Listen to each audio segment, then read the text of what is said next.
আসসালামু আলাইকুম। সুখ দুঃখের সংসারের আরও একটা নতুন ভিডিওতে আপনাদেরকে স্বাগতম। দেশ এবং দেশের বাইরের যে যেখান থেকে আমার ভিডিওটি দেখছেন, আশা করি আল্লাহর রহমতে আপনারা সবাই ভালো আছেন। আমরাও আলহামদুলিল্লাহ ভালো আছি। প্রতিদিনের মতন আবারও আরও একটা নতুন ভিডিও নিয়ে চলে এলাম। প্রায় ২.৫ বছরের ইউটিউব জার্নি আমার। সেই ২.৫ বছর সময়ের মধ্যে এই প্রথম এত লম্বা একটা বিরতি নিলাম। মানে এই প্রথম অনেক দিন আপনাদের থেকে বা ইউটিউব থেকে অনেকটা দূরে থেকেছি। সেটা পরিস্থিতির শিকার বলতে পারো। তবে ইনশাল্লাহ আজকে থেকে আবারও আপনাদের মাঝে রেগুলার ভিডিও শেয়ার করার চেষ্টা করব।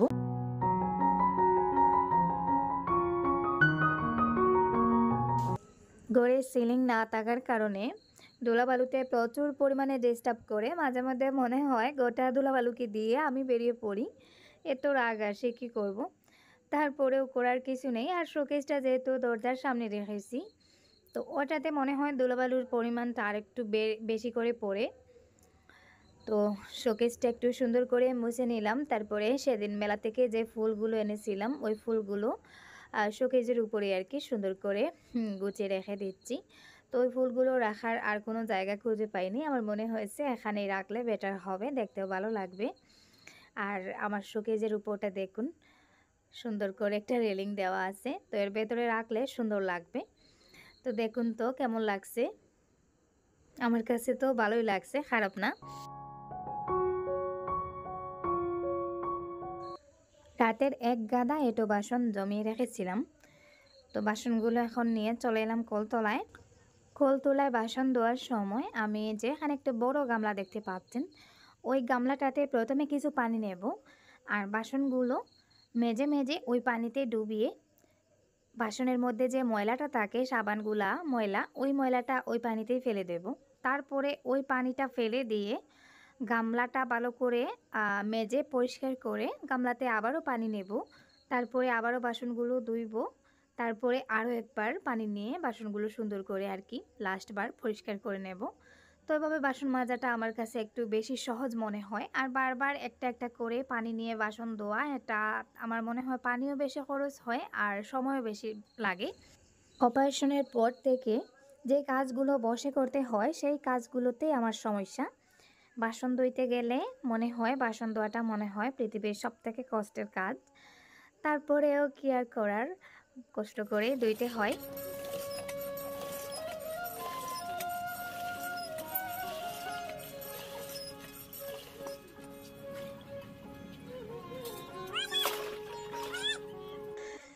তবে খুব তাড়াতাড়ি আমার এই কষ্টটা দূর হতে চলেছে।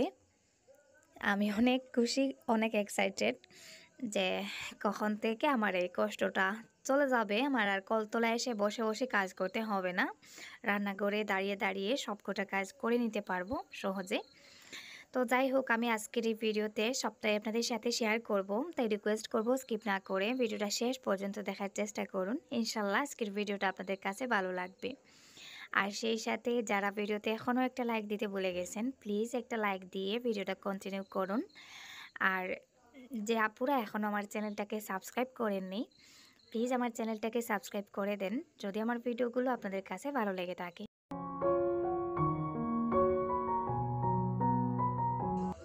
এখানে 2টা খালি টব পেলাম। মানে ওই গাছগুলোতে গত বছর আমি কামরাঙ্গা মরিচের চারা লাগিয়েছিলাম, তবে টবে মরিচ ওইভাবে হয় না। গাছ হয় তবে তেমন একটা ফল হয় না। আর এই বছর আর গাছগুলো নেই, মরে গেছে, মরে একেবারে মরা ডালে পরিণত হয়েছে। তাই আমি গাছগুলো উঠিয়ে টবগুলো খালি করে নিলাম। এখন ওই খালি টবগুলোতে আমি কিছু ফুলের বীজ লাগাবো চারা করানোর জন্য। কয়েকদিন আগের একটা ভিডিওতে আমি আপনাদের সাথে শেয়ার করেছিলাম অনলাইন থেকে আমি অনেকটা ফুলের বীজই আনিয়েছি, 50টা প্রজাতির ফুলের বীজই ছিল। তো ওই বীজগুলো রেখে দিয়েছিলাম, লাগানো হয়নি। 2টা টবে মনে হয় 2-3 ধরনের ফুলের বীজই লাগিয়েছিলাম, সেগুলো থেকে চারা হয়েছিল, কিন্তু অযত্নের জন্য আর পরে চারাগুলো হয়নি, নষ্ট হয়ে গেছে। তো এখন যেহেতু আরও 2টা টব খালি হয়েছে, ভাবলাম একটু বেশি করে 4-5 ধরনের ফুলের বীজই 2টা টবে লাগিয়ে দেই। যে বীজগুলো নষ্ট হওয়ার সেগুলো তো হয়ে যাবে, আর ভালোগুলো থেকে চারা গজাবে, আর সেগুলো আমি পরে মাটিতে লাগিয়ে দেব। আর এই যে দেখুন, এখানে আমি আগে যে 2-3 ধরনের ফুলের বিচি টবে লাগিয়েছিলাম সেগুলো থেকে চারা হয়েছিল, কিন্তু সব শেষে মাত্র 2-3টা চারা বেঁচে গেছে, বাকি সবকটা চারা নষ্ট হয়ে গেছে। তো ওই চারাগুলোতে আর কি একটু যত্ন নিলাম। দুই পাশের মাটিগুলো একটু কুড়ে কুড়ে নরম করে দিয়ে পানি দিয়ে বারান্দায় রেখে দেব।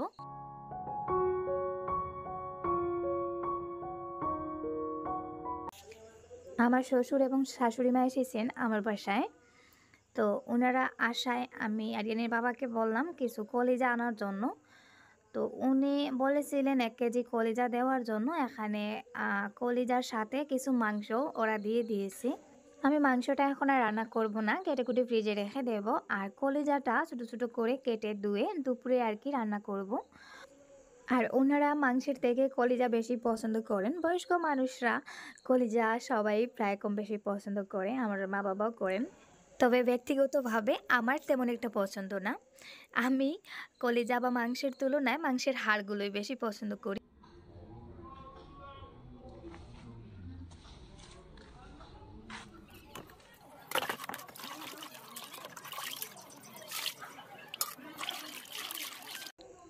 মাংসগুলো ধোয়ার জন্য চলে এসেছি কলে। এখন এই কলতলাটাই আমার মানে কি বলবো, সর্বা।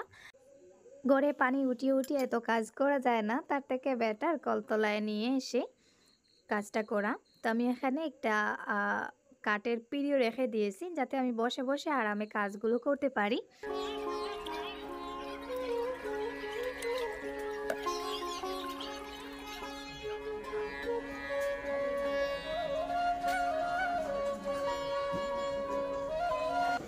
মাংসটা একটু পরে রান্না করব। তো একটু বাইরের দিকে এলাম, এসে দেখি এখানে একটা পাকা টমেটো পড়ে আছে। আমার গাছে অলরেডি কিছু টমেটো পাকা শুরু করে দিয়েছে। এই যে দেখুন, খুব সুন্দরভাবে টমেটোগুলো পেকে একেবারে লাল হয়ে গেছে।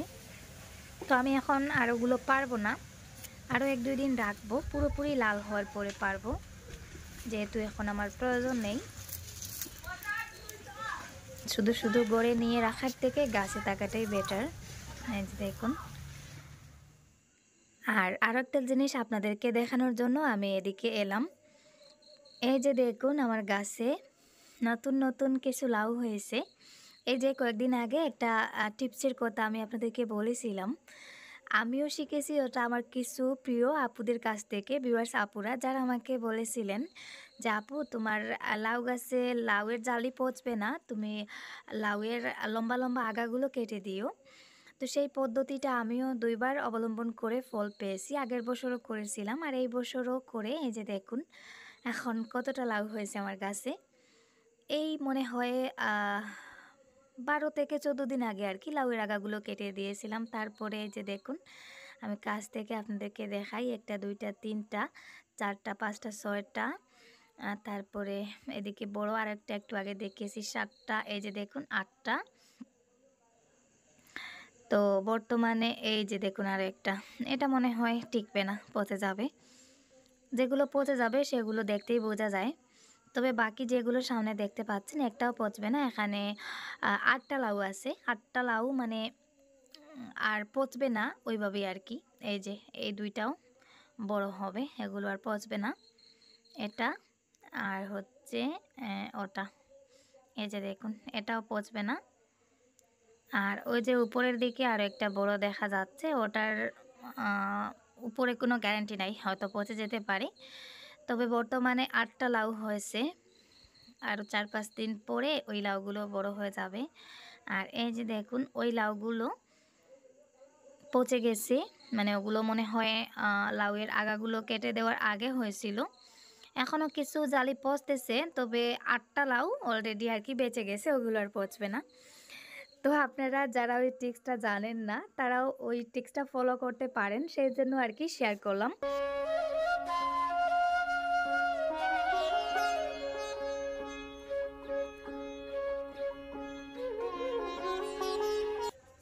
গাছে সামান্য কয়েকটা বেগুন ছিল, বেগুনগুলো নষ্ট হয়ে যাচ্ছে। মানে গতকাল রাতে হালকা হালকা বৃষ্টি হয়েছে, গত পরশু রাতেও হালকা হালকা বৃষ্টি হয়েছিল। ওই বৃষ্টির কারণে যে দেখুন বেগুনগুলোতে বালু মাটি উঠে গেছে। তো তো এখন বেগুনগুলোতে কিন্তু পোকা চলে আসবে, তাই ভাবলাম যে কয়েকটা আছে সেগুলো পেরে নেই, শুধু শুধু নষ্ট হওয়ার থেকে পেরে নেওয়াই ভালো। যদিও বেশি নেই, 4-5টা বেগুন হবে হয়তো। তো সব কটা বেগুন পেরে নিচ্ছি। আর ওই যে বেগুনগুলো একটু ছোটো ছোটো থাকা অবস্থায় আমি পেরে নেই, একটু বড় করতে দিলে পোকা চলে আসে। আর আমার কিছু কাঁচামরিচ লাগবে, তাই গাছ থেকে কয়েকটা কাঁচামরিচও নিয়ে নিচ্ছি। এই যে কিছুদিন আগে আরিয়ানের বাবা বাজার থেকে কাঁচামরিচের ছাড়া এনে লাগিয়েছিলেন, সেই মরিচের গাছ ওগুলো। সবগুলো গাছে মরিচ চলে এসেছে, অলরেডি খাওয়ার উপযুক্ত হয়ে গেছে মাশাআল্লাহ। তো আমি এখান থেকে একটু বড় বড় দেখে কিছু মরিচ উঠিয়ে নিচ্ছি।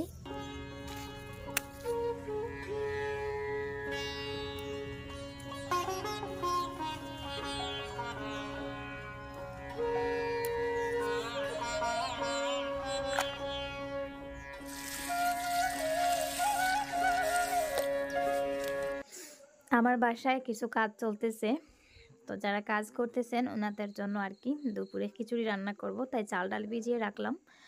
আর ওইদিকে যে বেগুনগুলো পেরে এনেছিলাম সেই বেগুনগুলো কেটে নিচ্ছি। যেহেতু খিচুড়ি রান্না করব, তাই খিচুড়ির সাথে বেগুন ভাজি হলে খেতে ভালো লাগে, তাই বেগুনগুলো আর কি সেই সাথে ভাজি করে নেব।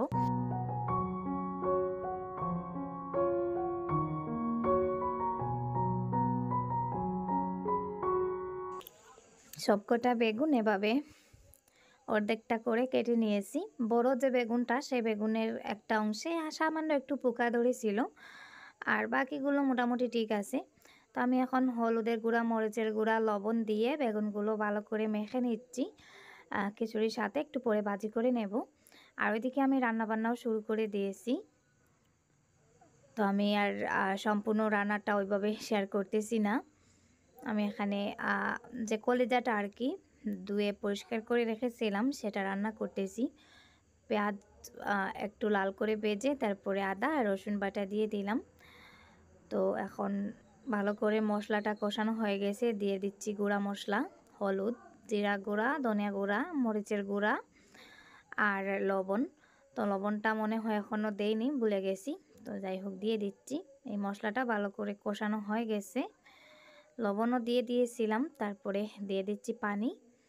মশলাটাকে সুন্দর করে কষাবো যাতে কাঁচা মশলার গন্ধটা চলে যায়। কলিজা বোনাতে একটু মশলার পরিমাণ বেশি লাগে।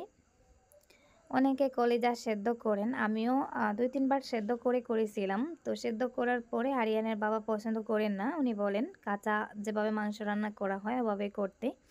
তো হালকা একটু গরম পানিতে আর কি ভিজিয়ে আমি কলিজাটা রান্না করে নিচ্ছি। অনেকে সেদ্ধ করেন, তো আমি জাস্ট গরম পানিতে ভিজিয়ে তারপরে কিছুক্ষণ রেখে উঠিয়ে আর কি রান্নাটা বসিয়ে দিয়েছি। তো রান্নাটা হতে থাক, এদিকে কলিজাটা আমি ভালো করে কষিয়ে তারপরে একটু গরম পানি দিয়ে আবারও আর কি কিছুক্ষণ সেদ্ধ করব। আর ওইদিকে আমার বাসায় কি কাজ চলতেছে সেটা ভাবলাম আপনাদেরকে দেখিয়ে আসি। এই যে দেখুন আমার বড়ই গাছের নিচে তো এখানে মানে সিনটেক্স রাখার আর কি জায়গা করব, কিভাবে করব সেটা আমি আপনাদেরকে দেখিয়ে দিচ্ছি। এই যে দেখুন আমাদের ঘরের উপরে মন্দিরের ওখানে সিনটেক্স রাখার জন্য আর কি এইভাবে সিস্টেম করা হয়েছে। তো আমাদের ওখানে আর কি ওটাই করা হচ্ছে। তো আপাতত কাজ চলতেছে, গত 2-3 দিন থেকে কাজ চলতেছে। আমি আর আপনাদেরকে যেহেতু ভিডিও শেয়ার করতে পারতেছি না, তাই কাজ দেওয়া শেয়ার করা হচ্ছে না। তো এখানে এই যে নিচের লিন্টেনগুলো ঢালাই দেওয়া হয়ে গেছে, তারপরে এই যে উপরের পোস্টগুলো ঢালাই দেওয়া হচ্ছে মনে হয় আজকে। তো তারপরে উপরে আর কি সিনটেক্স রাখার জন্য যে বড় ঢালাইটা সেটা দেওয়া হবে। তো অনেক কষ্ট করেছি, এখন ভাবলাম আর কষ্ট করব না। আমার গড়ে পানির যে লাইনটা সেটা নিয়ে নিতে হবে, বিশেষ করে কিচেনের যে সিঙ্কটা আছে সেখানে পানির ব্যবস্থা করতেই হবে। আর বাথরুমেও এখনও ওইভাবে কোনো ধরনের ট্যাপ সিস্টেম করা হয়নি, শুধুমাত্র এই সমস্যাটার কারণে সিনটেক্স রাখার জায়গা নেই। তো যাই হোক, এখন যেহেতু কাজ শুরু করে দিয়েছি ইনশাল্লাহ আস্তে আস্তে কমপ্লিট করে নেব। আর ওইদিকে খিচুড়ি রান্না করেছিলাম, সবাইকে খাইয়ে আমিও একটু খেয়ে নিচ্ছি।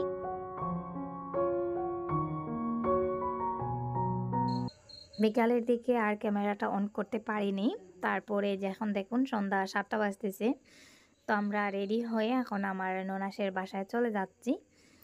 তো আমি, আমার শ্বশুর, শাশুড়ি মা, আমার ভাসুর, আরিয়ানের বাবা আরিয়ান। তো আমরা সবাই যাচ্ছি। কেন যাচ্ছি, কী জন্য এসেছি সেটা আপনাদেরকে আমি একটু পরে বলতেছি। তো এই যে দেখুন অলরেডি বাসায় এসে চা নাস্তা করে আর কি আমি একটু বাইরের দিকে হাঁটতে বেরিয়েছি। আর আরিয়ানের বাবা এসেছিলেন ওয়াজে যাওয়ার জন্য। এখানে এসে যে শুয়ে পড়েছেন, আরিয়ান কান্না করতেছে, সে তার বাবার সাথে ওয়াজের মহফিলে যাবে।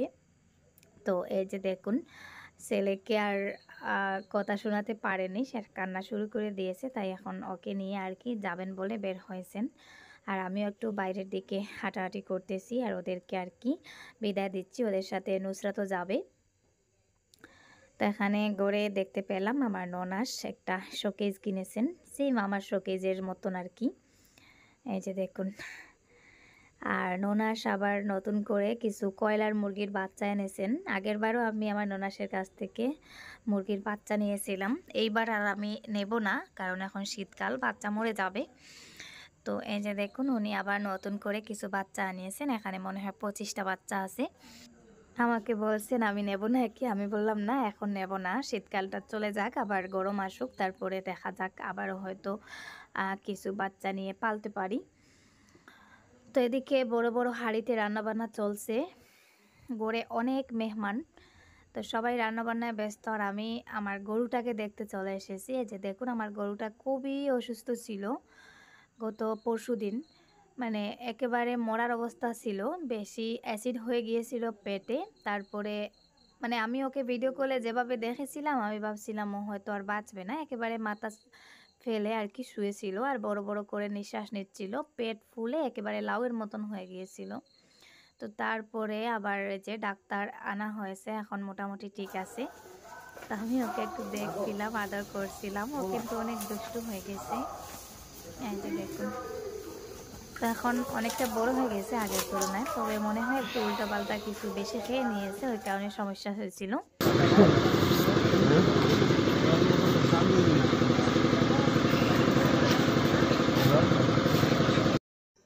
এখানে দেখতে পাচ্ছেন আমি ওয়াজের মাহফিলের কিছু অংশ আপনাদের সাথে শেয়ার করেছি। এখানে কিছু বাচ্চারা দেখতে পাচ্ছেন যারা নতুন আর কি কোরআনে হাফেজ হয়েছে। তো ওদেরকে ওদের মাদ্রাসার পক্ষ থেকে আর কি, যে আমাদের এখানে কি বলে পাগড়ি পরানো, তো ওদেরকে মাথায় আর কি পাগড়ি পরিয়ে দেওয়া হবে। আর এটা হচ্ছে আমাদের এখানে টঙ্গের মাদ্রাসা বলে, টঙ্গের মাদ্রাসা। তো ওই মাদ্রাসায় আর কি আমার ননাসের আর কি একটা ছেলে পড়ে। ননাসের ছেলে বলতে হানিফের ছোটো ভাই। তো সে এখন কোরআনে হাফেজ হয়েছে, তার হাফিজিয়া পড়া শেষ আর কি, পুরো কোরআন শরীফ এখন সে হিফজ করে নিয়েছে। তো ওই জন্যই আর কি তাদেরকে পাগড়ি পরানো হলো। তো ওই জন্যই আমার ননাস কিছু মেহমানদেরকে দাওয়াত করেছিলেন ওনার বাসায়, সেই খুশিতে আর কি। আর মাদ্রাসাটাও যেহেতু ওনার বাড়ির একেবারে পাশে, তো ওই কারণেই আর কি আমরাও এসেছিলাম। অনেক মেহমানরা এসেছেন, তো সবাই মানে রয়ে গেছেন, আমরা শুধু চলে যাচ্ছি রাতের বেলা। এখন বাজে রাত 11টার দিকে আমরা বেরিয়ে পড়েছি। তার কারণ আমাদের বাড়িটা তো একা, বাড়িতে আর কেউ নেই, চোরের ভয়ে আর কি আমরা কোথাও গিয়ে রাতের বেলা থাকি না, তো ওই কারণে রাতের বেলায় চলে যাচ্ছি। তো যাই হোক, দেখতে পাচ্ছেন রাস্তায় এখন গাড়ি নেই বললেই চলে, পুরো রাস্তা ফাঁকা। 11টা, সাড়ে 11টার দিকে আমাদের ওইদিকে রাস্তাগুলো প্রায় ফাঁকা হয়ে যায়, শুধু বড় বড় যে ট্রাকগুলো ওগুলোই চলাচল করে। তো এত রাতে আসলে ড্রাইভারও আসতে চাচ্ছিল না, তারপরে আর কি জোর করে নিয়ে এসে আমরা চলে যাচ্ছি, বাড়িটা একা রাখতে চাচ্ছি না। তো যাই হোক, আজকের মতো এ পর্যন্ত। সবাই ভালো থাকুন, সুস্থ থাকুন, দেখা হবে নতুন ভিডিওতে। আল্লাহ হাফিজ, আসসালামু আলাইকুম।